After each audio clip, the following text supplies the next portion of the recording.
Tonight, we are not here to learn in the traditional sense. We are not here to memorize dates or analyze treaties.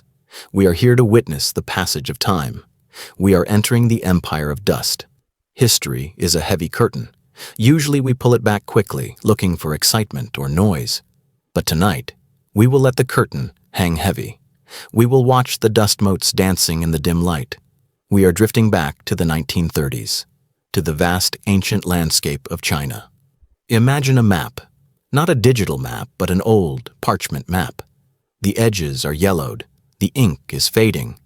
It shows mountains that scrape the sky and rivers that wind like silver veins through the earth.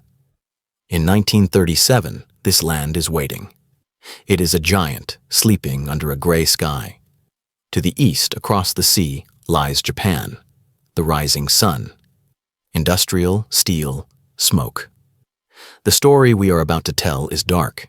It is a story of conflict between these two neighbors, but we will view it from a distance. We will view it like a satellite looking down through the clouds. We will see the movement of armies like water flowing over stone. Let the noise of your day fade away. Let the silence of the past take over. Our journey begins at night. July 1937. We are at the Marco Polo Bridge. The stone lions on the bridge are watching the moon.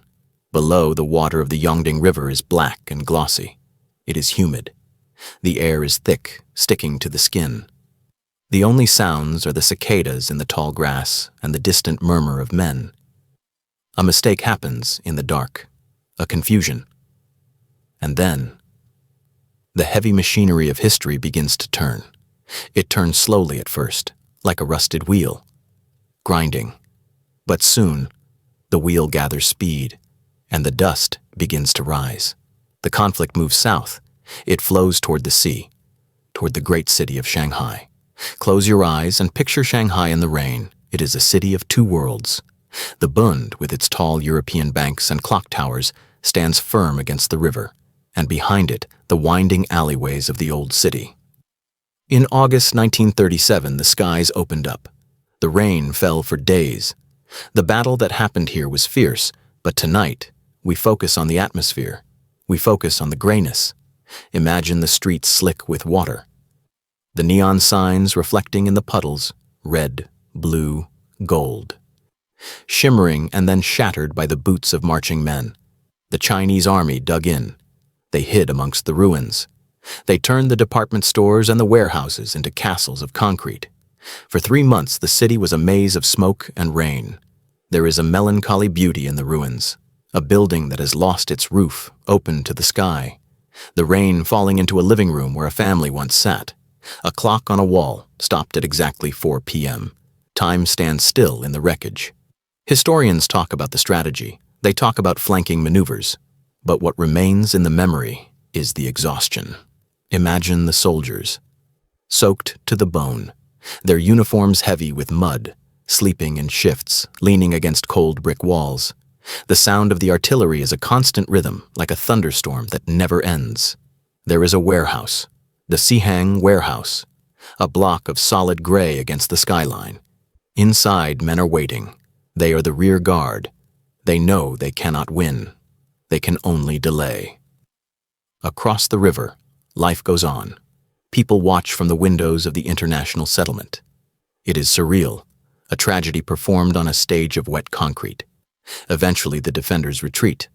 They slip away into the night, vanishing into the fog like ghosts. The Japanese army advances. The boots splash through the water. The city falls silent, but the silence is not peaceful. It is the silence of a graveyard.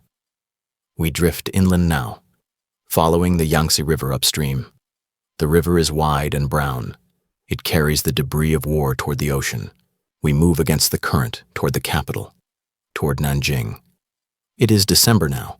The humidity of summer is gone. The air is crisp and cold. Frost covers the fields in the morning. Nanjing is a city of walls, great ancient walls that wrap around the city like arms. They were built to keep enemies out.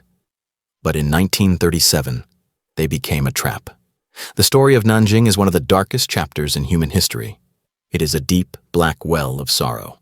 We will not look at the violence directly tonight. We will look at the shadows it cast. Imagine a man named John Rabe. He is a German businessman living in the city. He sits at his desk by candlelight. Outside, the city is burning. The sky is glowing a dull, angry orange. He writes in his diary. He tries to make sense of the chaos. He creates a safety zone, a small circle of peace in a city of madness. He and a few others, missionaries, teachers, stand at the gates. They are unarmed. They have only their words and their badges, but they stand between the soldiers and the innocent. They look to the Yellow River, China's sorrow. They blow the dikes.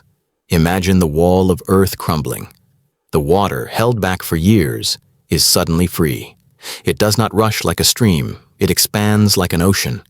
It moves slowly across the flat plains of Henan. It swallows the roads. It swallows the farms. It swallows the villages. From the sky, it looks like the land is dissolving. The brown water turns the world into a vast, muddy lake. The Japanese tanks are stopped. The mud traps them. But the water does not distinguish between soldier and farmer. The flood creates a new kind of silence, the silence of a drowned world. Now let us travel north, far north, to Manchuria.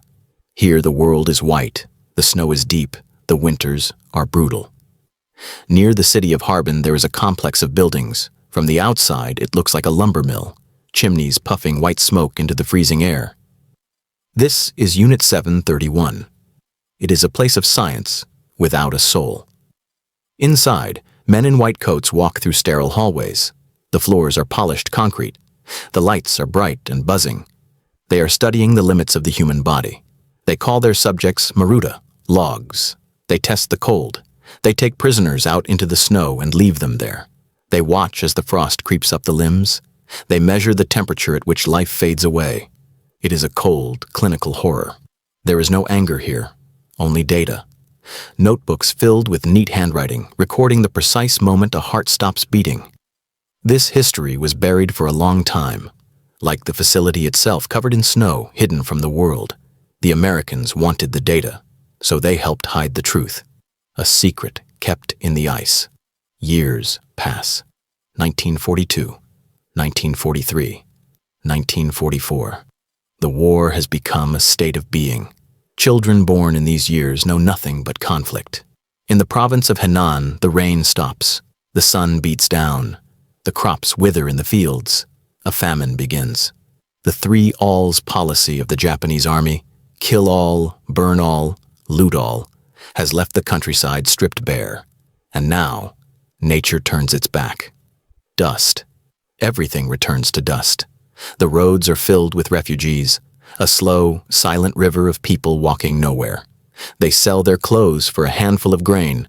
They eat the bark off the trees. It is the quietest part of the war. Starvation is not loud. It is a slow fading of the light, a candle burning down until there is no wax left. And then, a flash. August 1945. Far away over Hiroshima and Nagasaki, the sky catches fire. A new age begins. The atomic age, the war ends. The Japanese surrender. The guns in China go quiet. The soldiers drop their rifles. But the silence that follows is heavy. It is the silence of exhaustion. The dust begins to settle. 8 years of conflict. Millions of lives extinguished. We look back at the map of China now. The borders are the same, but the soul of the land has changed. The dark history between China and Japan is a wound that healed over, but the scar tissue is thick. It is written in the textbooks that are argued over. It is written in the shrines that are visited. It is written in the memories of the grandmothers and grandfathers who still flinch when they hear the sound of a siren. But tonight, we let the history rest. We let the ghosts of Shanghai sleep in the rain. We let the sorrow of Nanjing fade into the mist. We let the ice of Harbin melt away. We are leaving the empire of dust.